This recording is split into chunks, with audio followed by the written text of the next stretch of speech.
क्या आप जानते हैं मनीषा कोइराला फिल्म इंडस्ट्री में आने से पहले क्या बनना चाहती थी? आखिर ऐसा क्या हुआ जिसकी वजह से मनीषा कोइराला ने शराब और ड्रग्स को अपनी लाइफ बना लिया? आखिर क्यों ऐश्वर्या और मनीषा कोइराला एक दूसरे से बात नहीं करते? इन सभी बातों से आज हम पर्दा उठाने वाले हैं, तो बने रहिए वीडियो के एंड तक। मनीषा कोइराला बॉलीवुड की एक ऐसी बेहतरीन अदाकारा थी जिसने बहुत कम समय में अपनी एक जबरदस्त जगह बनाई। अपनी जबरदस्त एक्टिंग से इन्होंने लाखों लोगों को अपना दीवाना बना लिया और बिना किसी गॉडफादर के अपने आप को प्रूफ भी करके दिखाया। तो चलिए जानते हैं मनीषा कोइराला की लाइफ जर्नी और फैमिली इंफॉर्मेशन के बारे में। मनीषा कोइराला का जन्म 16 अगस्त 1970 को नेपाल में हुआ था। मनीषा कोइराला के पेरेंट्स के बारे में बात करें तो उनके पिता श्री प्रकाश कोइराला नेपाल में ही पर्यावरण विज्ञान एनवायरमेंटल साइंस के तकनीकी मंत्री यानी कि टेक्निकल मिनिस्टर के रूप में पोस्टेड थे। वहीं अगर हम इनकी माँ की बात करें तो इनकी माँ सुषमा कोइराला थी, जो कैंसर की एक लंबी बीमारी के कारण साल 2014 में अपनी जिंदगी की जंग हार गई और हमेशा के लिए उन्हें छोड़कर चली गई। वहीं बात करें मनीषा कोइराला के दूसरे फैमिली मेंबर्स की तो आपको बता दें, मनीषा नेपाल के पॉलिटिकल फैमिली से बिलोंग करती है। इनके दादाजी की बात करें तो विश्वेश्वर प्रसाद कोइराला नेपाल के पूर्व प्रधानमंत्री रह चुके हैं। कुल मिलाकर हम आपको बता दें कि इनका पूरा परिवार राजनीति यानी पॉलिटिक्स से जुड़ा हुआ है। मनीषा के अलावा इनका एक छोटा भाई भी है जिसका नाम सिद्धार्थ कोइराला है। आपको बता दें कि सिद्धार्थ भी फिल्म इंडस्ट्री से जुड़े हुए हैं। दरअसल वो नेपाली फिल्म इंडस्ट्री के जाने माने एक्टर्स में से एक है। सिद्धार्थ ने कई नेपाली फिल्मों में भी काम किया जिसमें संघुरो,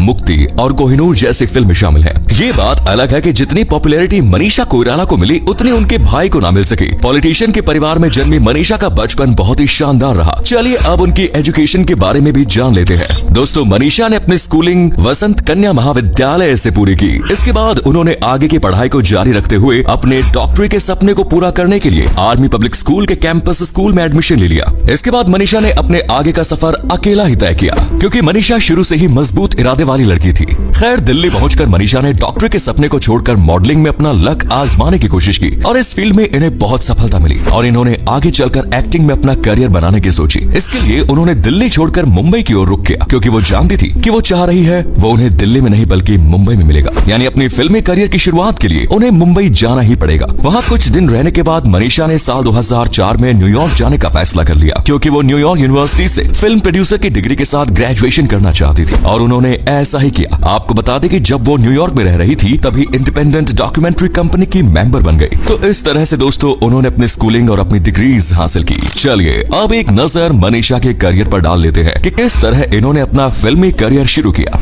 आपको बता दें कि मनीषा कोइराला ने अपनी फिल्मी करियर की शुरुआत विद्यु विनोद चोपड़ा के फिल्म 1942 लव स्टोरी से की। इस फिल्म में मनीषा की मासूमियत ने लाखों लोगों को अपना दीवाना बनाया। इसके बाद मनीषा कोइराला मणिरत्नम की फिल्म बॉम्बे में नजर आई और ये फिल्म मनीषा के लिए एक बेहतरीन फिल्म साबित हुई। इसके बाद मनीषा कोइराला ने एक हिंदी फिल्म की जो साल 1996 में आई। इस फिल्म का नाम था अग्निसाक्षी। आपको बता दें कि ये फिल्म बॉक्स ऑफिस पर बहुत हिट साबित हुई। इसके बाद मनीषा को एक के बाद एक फिल्मों के ऑफर्स आने शुरू हो गए और मनीषा ने संजय लीला भंसाली द्वारा डायरेक्टेड फिल्म खामोशी में एक गूंगे बहरे माता पिता की देखरेख करने वाली बेटी की भूमिका निभाई, जो वाकई काबिले तारीफ थी और लोगों ने इस फिल्म में उनके कैरेक्टर की बहुत तारीफ की। धीरे धीरे मनीषा सफलता की सीढ़ियां चढ़ती गई और एक के बाद एक हिट फिल्में दी। अगर हम मनीषा की फिल्मी लिस्ट पर नजर डालें तो उन्होंने अपने फिल्मी करियर में शानदार फिल्मों की लड़ी लगा दी, जिसमें गुप्त, दिल से, कच्चे धागे, मोक्ष और एस्केप फ्रॉम तालिबान जैसी बेहतरीन फिल्मों में काम किया। आपको बता दें कि साल 1999 में मनीषा को यूनिसेफ की सद्भावना राजदूत के रूप में भी नियुक्त किया गया। तब से उन्होंने महिलाओं के खिलाफ होने वाले जुल्मों के खिलाफ आवाज उठाई और नेपाली लड़कियों की मानव तस्करी को रोकने के लिए बहुत सारे ऐसे फैसले किए जो उनके हक में ही थे। साल 2004 पर अगर हम गौर फरमाए तो इन्होंने फिल्मों से हटकर डायरेक्टिंग करियर की तरफ अपने कदम बढ़ाए। इस फील्ड में आने के बाद इन्होंने फिल्म पैसा वसूल को बनाया, लेकिन अनलकीली जितनी खूबसूरत ये एक्ट्रेस है उतनी बेहतरीन फिल्म नहीं बन सकी। कहने का मतलब यह है कि फिल्म रिलीज होने के बाद बहुत अच्छा कमाल नहीं दिखा सकी। मनीषा कोइराला ने साल 2017 में इंडियन सीरियल डियर माया में भी काम किया। इसके बाद इन्होंने एक बेहतरीन फिल्म की जो 29 जून 2018 में आई। इस फिल्म का नाम था संजू। इस फिल्म में इन्होंने संजय दत्त की मां का किरदार निभाया। फिर रामगोपाल वर्मा के साथ मिलकर एक 3D हॉरर फिल्म बनाई। इसके बाद ये 2019 में दुबई इंटरनेशनल फिल्म फेस्टिवल में जूरी सदस्य बन गई। चलिए अब मनीषा कोइराला के अवार्ड्स और अचीवमेंट पर भी नजर डाल लेते हैं। आपको बता दें कि साल 1996 में तमिल फिल्म बॉम्बे के लिए बेस्ट एक्ट्रेस का अवार्ड मनीषा ने अपने नाम किया और वहीं 1997 में उन्होंने खामोशी द म्यूजिकल के लिए बेस्ट परफॉर्मेंस का अवार्ड भी मिला। मनीषा कोइराला एक ऐसी एक्टर है जिन्हें अपने आप को प्रूव करने की जरूरत नहीं और ये बात उन्होंने साबित कर दी हुई जब उन्हें एक के बाद एक फिल्म अवार्ड मिले।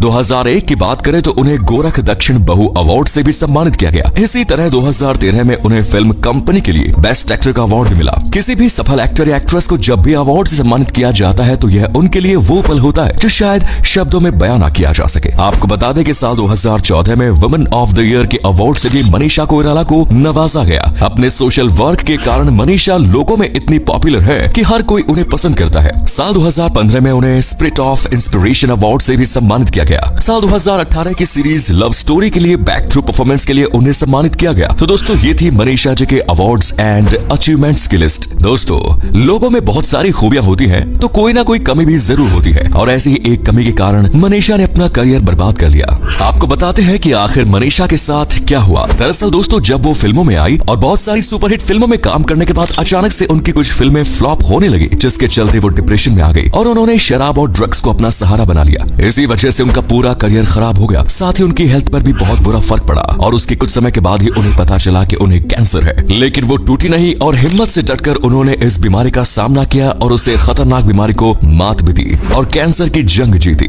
हर इंसान की लाइफ में कभी ना कभी एक वक्त ऐसा जरूर आता है जब या तो वो किसी कंट्रोवर्सी में फंस जाता है और ऐसा ही हुआ हमारी प्यारी मनीषा कोइराला के साथ। दरअसल आपको बताते हैं कि उनके साथ हुआ क्या, वो किस तरह विवादों में घिरी। दरअसल मनीषा का नाम ऐश्वर्या के साथ जोड़ा गया जब ऐश्वर्या मनीषा की वजह से फूट फूट कर रोई। चलिए आपको बताते हैं ये किस्सा। दोनों के बीच में आखिर झगड़े की वजह क्या थी। दरअसल उस समय जब मनीषा और ऐश्वर्या ने अपने करियर की शुरुआत की थी तो एक मॉडल हुआ करते थे जिनका नाम था राजीव मूलचंदानी। दोनों ही एक्ट्रेस इस मॉडल के प्यार में पागल थी और यही वजह थी कि दोनों एक्ट्रेस एक दूसरे से झड़क गई और आज तक बात नहीं करती। आखिर क्यों विनोद चोपड़ा की वजह से मनीषा कोइराला का दिल टूटा, चलिए आपको बताते हैं इससे जुड़ा एक किस्सा। जब मनीषा ने सुभाष घई की फिल्म सौदागर में काम किया तब इस फिल्म में इन्हें बहुत शोहरत मिली, लेकिन उनकी जिंदगी में एक ऐसा भी समय आया जब ऑडिशन के दौरान ही उन्हें खराब एक्ट्रेस कह दिया गया, जिससे मनीषा का दिल बुरी तरह से टूट गया। और ये फिल्म 1942 लव स्टोरी की जब मनीषा का ऑडिशन चल रहा था, उनकी एक्टिंग को देखकर विनोद चोपड़ा ने उन्हें कहा कि आप बहुत खराब एक्ट्रेस हैं। ये सुनकर उनको बहुत बुरा लगा।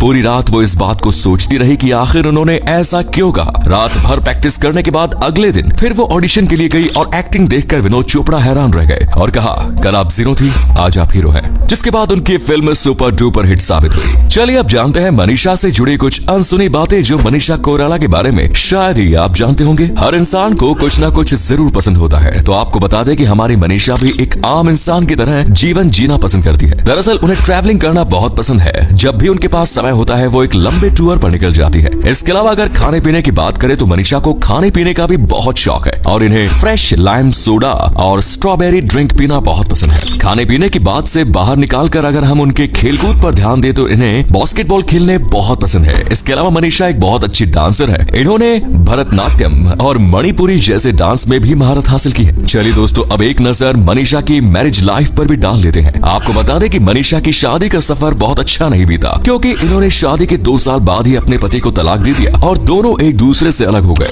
वहीं अगर हम मनीषा की लव लाइफ के बारे में बात करें तो इन्होंने अपनी लाइफ में बहुत सारे एक्टर्स को डेट किया, जिसमें विवेक मुस्कान से लेकर संदीप, चैतान, नाना पाटेकर, आर्यवेद, अक्षय कुमार जैसे एक्टर्स शामिल है। तो दोस्तों ये थी हमारी self depend hard worker Manisha Koirala की बायोग्राफी। वीडियो पसंद आई तो वीडियो को लाइक और शेयर जरूर करें, पेज को फॉलो करें। धन्यवाद।